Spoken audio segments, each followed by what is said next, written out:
Most of you are probably pretty familiar with the standard poker hands. You've heard of a full house, four of a kind, or even the royal flush. But many of you might not know how they stack up against each other. Well, let's start at the bottom. The lowest ranking hand would be high card, meaning ace high with no pair, maybe even king high. Of course, a queen high beats a jack high, king high beating a 10 high. The next rung up from there would be one pair. Two cards of the same rank. For example, two nines beating two eights, two kings beating two sevens maybe. The next highest ranking hand would be two pair. Now, it doesn't take a genius to figure out that two pair beats one pair. An example of two pair would be, tens and fours, maybe kings and threes.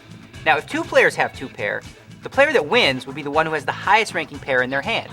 So, kings and fours would be queens and jacks, for example. Now, if two players both have the same kings in their hand, it would go down to the second pair. So, for example, let's say I had kings and nines, but you had kings and sevens. Well, I win because my nines beat your sevens. Up from there, we've got three of a kind, and that's pretty straightforward. Three of a kind is also known as trips or a set. 555, 777, 999. Obviously, the higher your trips, the better your hand. The next step up from three of a kind would be a straight, and a straight's pretty straightforward. Basically, it's any five cards in a row. 5, 6, 7, 8, 9, 6, 7, 8, 9, 10. The highest possible straight is ace, king, queen, jack, 10. The lowest possible straight being ace, deuce, 3, 4, 5. Now, if two players have a straight, the player with the highest card in their hand would win. So if I had 5, 6, 7, 8, 9, and you had 4, 5, 6, 7, 8, well, you lose again. The next step up from a straight would be a flush. And all that really means is 5 cards of the same suit.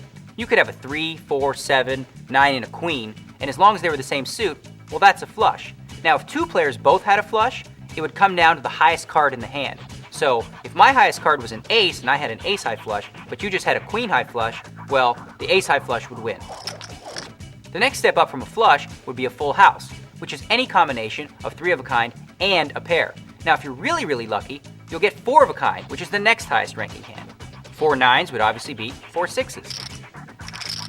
Now, this next rank of hands, you're just not going to see very often. We're talking about the straight flush. Now, the straight flush combines both the straight and the flush, meaning you'd have to have 5 cards in a row and of the same suit. 5, 6, 7, 8, 9, all of clubs. A step up from there is the ultimate hand, the royal flush, which again, if you get, that's pretty lucky. 10, jack, queen, king, ace, all the same suit. Okay, so there we have the hand rankings. High card, a pair, two pair, three of a kind, a straight, a flush, full house, four of a kind, straight flush, and of course, the royal flush.